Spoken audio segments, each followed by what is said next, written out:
मेरी अहले बैत नूह अलैहिस्सलाम की कश्ती की तरह है, नूह अलैहिस्सलाम की कश्ती की तरह है। कान खोल कर सुन लो, वहां भी कश्ती चली है, करबला में भी कश्ती चलेगी। फर्क इतना है, नूह ने जो कश्ती चलाई वो पानी में कश्ती चलाई, हुसैन की कश्ती करबला में जुल्म के तूफान में चलेगी, जुल्म के तूफान, जुल्मो सितम के तूफान में चलेगी। वो कश्ती हदीसो कुरान की होगी, वो कश्ती हदीसो कुरान की होगी। नूह की कश्ती लकड़ी की, तूफान पानी का, अहले बैत की कश्ती हदीसो कुरान की, तूफान जुल्मो सितम का। वहां कश्ती चलाने वाले नूह अलैहिस्सलाम और यहां रहनुमा और पेशवा कश्ती के हजरत हुसैन होंगे। जो इस कश्ती पर सवार होगा वही पार होगा, और जो पार होगा वही जन्नत का हकदार होगा। बात समझ में आई या उत्तर दक्षिण चली गई?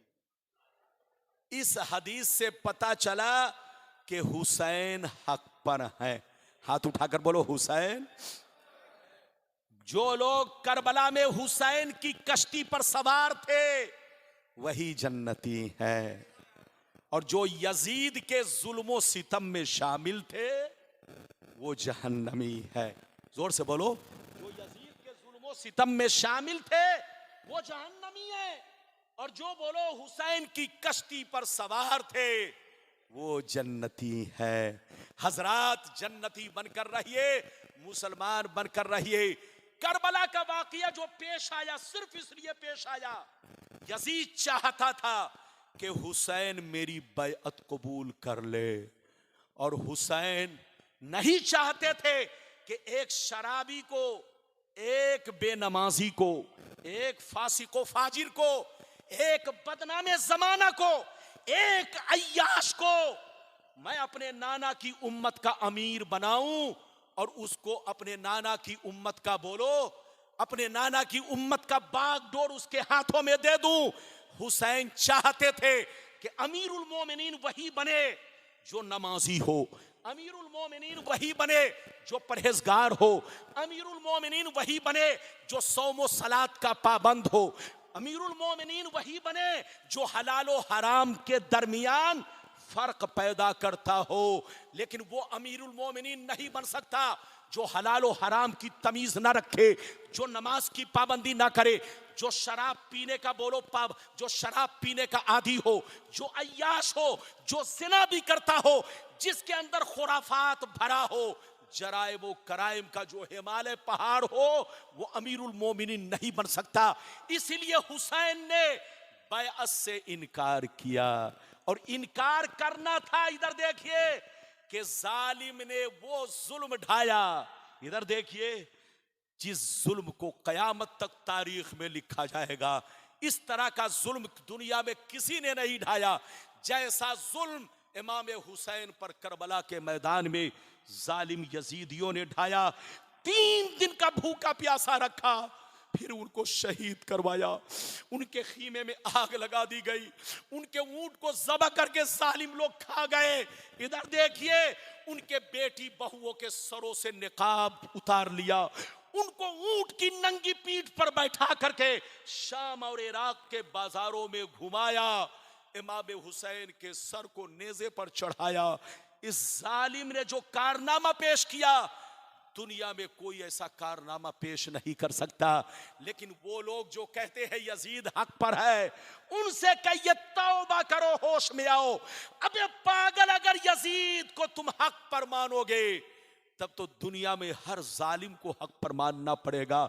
सिर्फ कलमा पढ़ लेने से हक पर नहीं हो सकता, उसकी जिंदगी का लम्हा लम्हा देखना पड़ेगा। लम्हा लम्हा अगर शरीयत के मुताबिक है तब तो वो हक पर है, और शरीयत की खिलाफ वर्जी कर रहा है तो हकीकत ये है वो हक पर नहीं है। हजरात, करबला का वाकया बड़ा दर्दनाक है। आप हर साल सुनते हैं, कसम खुदा करबला का वाकया बड़ा भयानक, बड़ा दर्दनाक। याद रखिए, आप होते तो झुक जाते और कोई होता तो झुक जाता। इमाम हुसैन के सामने दौलत पेश की गई। इमाम हुसैन के सामने कहा गया, हुसैन सिर्फ तुम यजीद की बैत कबूल कर लो, तुम्हारे घरों में तुम्हारे घर को सोने से भर दिया जाएगा, तुम जो चाहोगे वही होगा। लेकिन हुसैन ने कहा, अगर मैं तुम्हारी बैत कबूल कर लेता हूं तो हमेशा के लिए इस्लाम का दामन दागदार हो जाएगा। दुनिया कहेगी कि एक रसूल के नवासे ने एक फासिक व फाजिर, एक अय्याश, एक तारीके सौमो सलात को अमीरुल मोमिनीन बना दिया। कल कयामत के मैदान में मैं नाना को क्या मुंह दिखाऊंगा?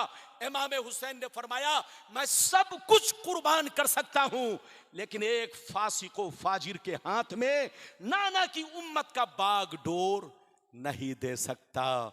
और ऐसा ही वाकया पेश आया। सरदाद नदाद दस्त दर दस्ते यजीद, हक्का के बिनाई लाला हस्त हुसैन। हुसैन ने जान तो दे दी, बच्चों को कुर्बान कर दिया, मगर हक को हक कहा, बातिल को बातिल कहा। आप लोगों को करबला से यही सबक मिला कि चोर का साथ मत देना, डकैत का साथ मत देना, शराबी का साथ मत देना, आतंकवादी का साथ मत देना, गुंडे बदमाश का साथ मत देना। गर्चे तुम्हारा बाप क्यों ना हो, भाई क्यों ना हो, भतीजा क्यों ना हो, अगर वो शराबी है तो बोलो मुसलमान